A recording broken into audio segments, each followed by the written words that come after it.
People always ask me, what's the most important part about a transaction? And I'm here to tell you it's all of it. I want to tell you about a recent experience with one of my clients. First time home buyer, young girl, going to school, starting her career. She should be a doctor in a couple of years. Just an amazing young girl, but also very motivated, almost desperate to get out of where she's living at this time.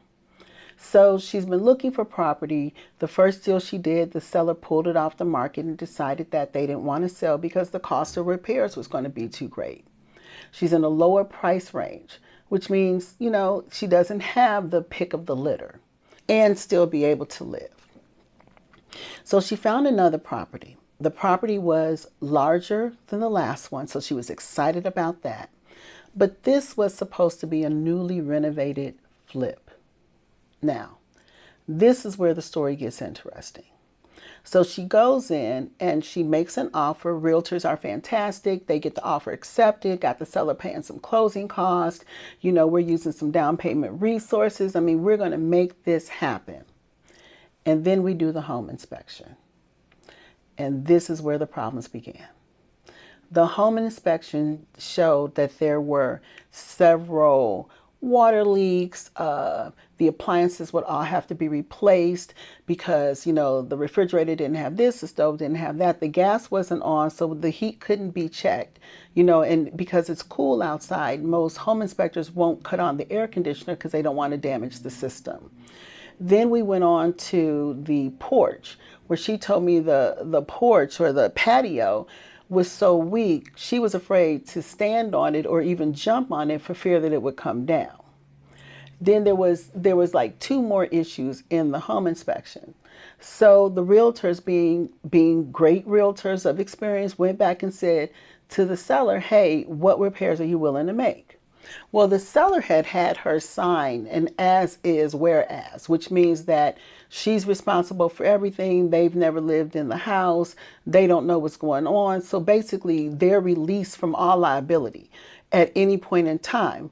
She understood that she bought that home, all liability. So they come back and they say, okay, we'll make a couple of repairs. Oh, this was the last thing. I'm sorry, I missed it. This was the big thing.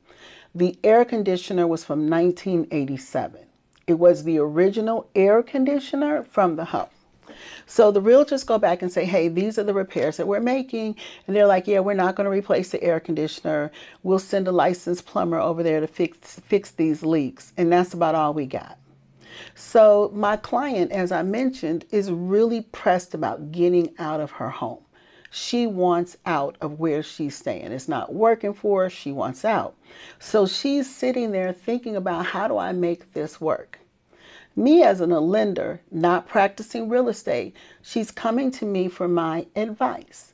So she sends me the home inspection and we start having a really real conversation about what this looks like. But my question to her is, how are you going to fix all of this stuff? No home warranty company is going to replace an air conditioner from 1987. If they ask you if you had a home inspection, they're not going to repair all these appliances because you knew they were bad going in and you had to do it. And if the porch collapsed, what kind of insurance you think going to cover that incident? So she goes back and she sits down. She makes her pros and cons list and decides that she's going to pull her offer. She's going to cancel while she's still within her due diligence period. Now, this is how sellers can often play a game. So the seller comes back to her real estate agent, who did exactly what she asked, sent the cancellation. My client wants to cancel. Here's why. And said, okay, I'm going to come back and here's what we're willing to do. We're going to go ahead and we're going to replace that air conditioner. Instead of having a licensed plumber come out, we're going to have our handyman come out. And they completely didn't mention the porch at all. But they were going to reduce her closing cost assistance from 3% down to 2.5%. So basically, she's paying for her own repairs in part on the house that she's buying. This is why home inspections are so important. And this is why making sure you understand that this is actually a business decision.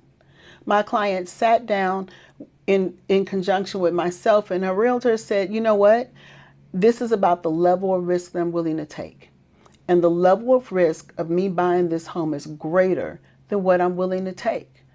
I'd rather go back to the market. I know the market is limited. I know my pickings are slim. But what I do want is the best of whatever's in the market for my dollars. And I know it's out there. And I know I don't have to settle. These are the hard decisions that people have to be willing to make when they start talking about buying a home. And they start looking at what they can afford. And they start thinking about the maintenance that they have to do, short term and long term. It's not always right for everyone who may not be able to do that. But this is why you pay attention to the home inspection. You take the advice of your team around you that's supposed to support you. But at the end of the day, this is an individual decision, and you got to function within your comfort zone and the level of risk you're willing to accept.